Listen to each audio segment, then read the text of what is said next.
नमस्कार दोस्तों, आप सभी का स्वागत है फ्रीडम एजुकेशन ऑफ इंडिया में। दोस्तों, इस वीडियो के माध्यम से अपन शिक्षा मनोविज्ञान के अति महत्वपूर्ण प्रश्नों को कवर करेंगे। ये सभी प्रश्न विगत वर्षों की परीक्षाओं में रिपीट हुए हैं दोस्तों। तो ये सभी प्रश्न आपकी आगामी परीक्षा की दृष्टि से काफी महत्वपूर्ण हो जाते हैं। तो आप सभी विद्यार्थी प्रत्येक प्रश्न को ध्यान से देखिएगा और साथ के साथ उत्तर देते हुए चलिएगा। तो आज का पहला प्रश्न है, कौन सी एक विशेषता अधिगम की विशेषताओं में शामिल नहीं है? पहला ऑप्शन है, अधिगम एक स्वाभाविक प्रक्रिया है। दूसरा ऑप्शन है, अधिगम व्यवहार में बदलाव की प्रक्रिया है। तीसरा ऑप्शन है, अधिगम सकारात्मक एवं नकारात्मक दोनों प्रकार का होता है। चौथा ऑप्शन है, अधिगम व्यवहार में उत्तरोत्तर अनुकूलन की प्रक्रिया है। तो यहाँ पर जो सही उत्तर हो जाएगा वो हो जाएगा ऑप्शन नंबर ए, अधिगम एक स्वाभाविक प्रक्रिया है। यह अधिगम की विशेषताओं में शामिल नहीं है। आपने अधिगम की विशेषताएं पढ़ी होगी, तो उसमें अपन पढ़ते हैं कि अधिगम एक स्वाभाविक प्रक्रिया नहीं है, जबकि यहाँ पर दे रखा है एक स्वाभाविक प्रक्रिया है। तो पहला ऑप्शन सही हो जाएगा, बाकी तीनों अधिगम की विशेषताओं में शामिल है। अगला प्रश्न है, असंगत युग्म है। तो चार यहाँ पर ऑप्शन दिए गए हैं, इनमें से कौन सा असंगत युग्म है ये आपको बताना है।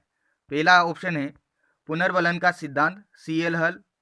दूसरा ऑप्शन है क्रिया प्रसूत अनुबंधन का सिद्धांत, BF स्किनर। तीसरा ऑप्शन है पर्यटन और भूल का सिद्धांत, कोहलर। चौथा ऑप्शन है शास्त्रीय अनुबंधन का सिद्धांत, इवान पी पावलाव। तो यहाँ पर जो सही उत्तर हो जाएगा वो हो जाएगा ऑप्शन नंबर सी। जो पर्यटन और भूल का सिद्धांत है ये कोहलर का नहीं है, ये किसका है? थॉर्नडाइक का है। तो ऑप्शन नंबर सी सही हो जाएगा। ये जो सभी सिद्धांत हैं इस क्वेश्चन में, ये व्यवहारवादियों के सिद्धांत हैं। आप एक और पॉइंट ध्यान में रखिएगा, जो इवान पी पावलाव हैं इनको अनुबंधन का पिता कहा जाता है। अगला प्रश्न है, सामाजिक अधिगम सिद्धांत के प्रवर्तक हैं। तो सामाजिक अधिगम सिद्धांत के प्रवर्तक कौन है? चार ऑप्शन यहाँ पर दिए गए हैं। तो यहाँ पर जो सही उत्तर हो जाएगा वो हो जाएगा दोस्तों अल्बर्ट बांडुरा, या जिन्हें अल्बर्ट बंडूरा भी कहते हैं। अल्बर्ट बांडुरा ने सामाजिक अधिगम सिद्धांत दिया था। यहाँ पर ये जो चारों मनोवैज्ञानिक हैं ये संज्ञानवादियों से संबंधित हैं, जिन्हें गेस्टाल्टवादी भी कहा जाता है।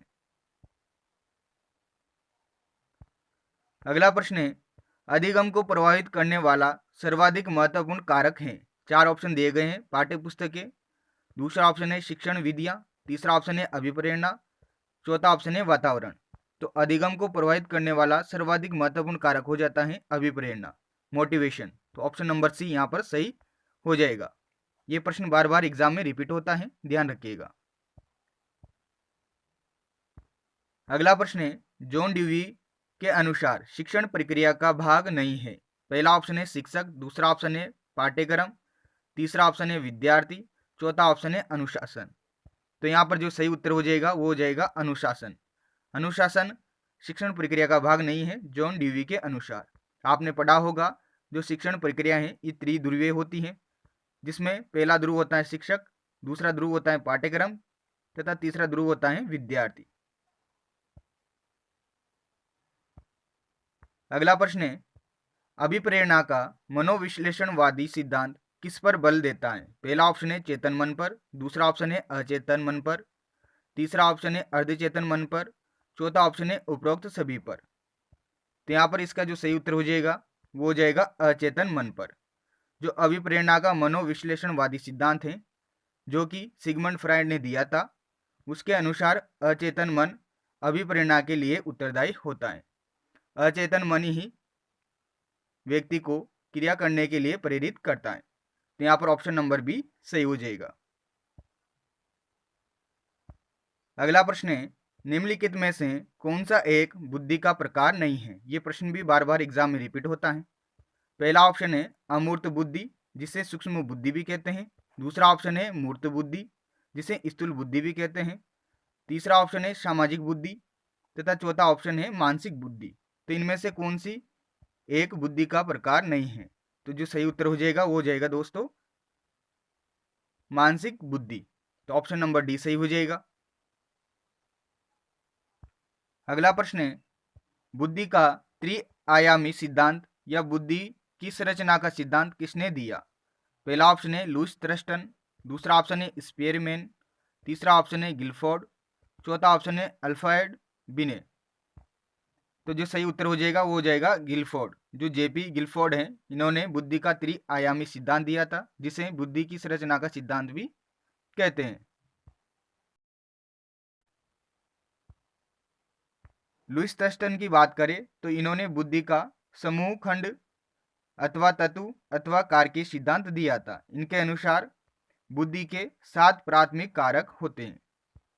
स्पीयरमैन की बात करें तो इन्होंने 2 सिद्धांत दिए थे। पहले इन्होंने 2 खंड का सिद्धांत दिया था बुद्धि का, फिर इन्होंने 3 खंड का सिद्धांत दिया था।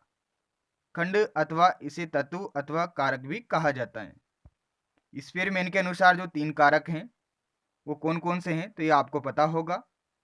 पहला है सामान्य कारक, दूसरा है विशिष्ट कारक तथा तीसरा है सामूहिक कारक। ये 3 कारक स्पीयरमैन ने दिए थे।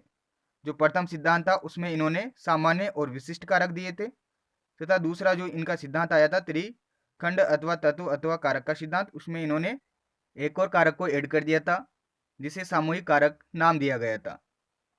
अल्फ्रेड बिने की बात करें तो इन्होंने एक खंड अथवा एक तत्व या एक कारक के सिद्धांत दिया था बुद्धि का, तथा अल्फ्रेड बिने ने सर्वप्रथम जो मानसिक आयु सम पढ़ते हैं ये शब्द इन्होंने दिया था। मानसिक आयु के संबंध में इन्होंने जानकारी दी थी। तो ये प्रश्न भी पूछा हुआ एग्जाम में कि मानसिक आयु जो सम पढ़ते हैं ये किसने दिया था, तो अल्फ्रेड बिने ने दिया था। अगला प्रश्न है दोस्तों, संवेगात्मक परिवर्तन की अवस्था है। तो पहला ऑप्शन है शैशव अवस्था, दूसरा ऑप्शन है बाल्यावस्था, तीसरा ऑप्शन है किशोरावस्था, चौथा ऑप्शन है प्रौढ़ अवस्था। तो यहाँ पर जो सही उत्तर हो जाएगा वो हो जाएगा किशोरावस्था। किशोरावस्था की जो विशेषताएं या इसके अन्य नाम है उसी में से ये प्रश्न पूछा गया है। किशोरावस्था को और किन नामों से जाना जाता है, तो किशोरावस्था को जीवन का स्वर्ण काल कहा जाता है, बसंत ऋतु की अवस्था कहा जाता है, उलझन की अवस्था कहा जाता है, आदि इसके उपनाम है। तो यहाँ से भी एग्जाम में प्रश्न पूछा जाता है। अगला प्रश्न है दोस्तों, सामाजिक संस्कृति का सिद्धांत किसने प्रतिपादित किया। ये बार बार रिपीट होता है दोस्तों प्रश्न।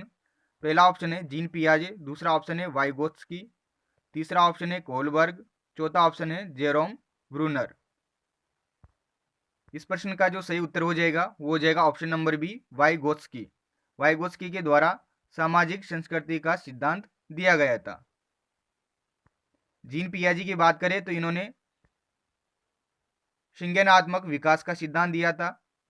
इन्हीं के सिद्धांत को दोबारा से प्रस्तुत किया था जेरोम ब्रूनर ने, जबकि कोलबर्ग ने नैतिक विकास का सिद्धांत दिया था जिसे नैतिकता का सिद्धांत कहा जाता है। तो इस प्रकार से इस वीडियो में ये महत्वपूर्ण प्रश्न थे।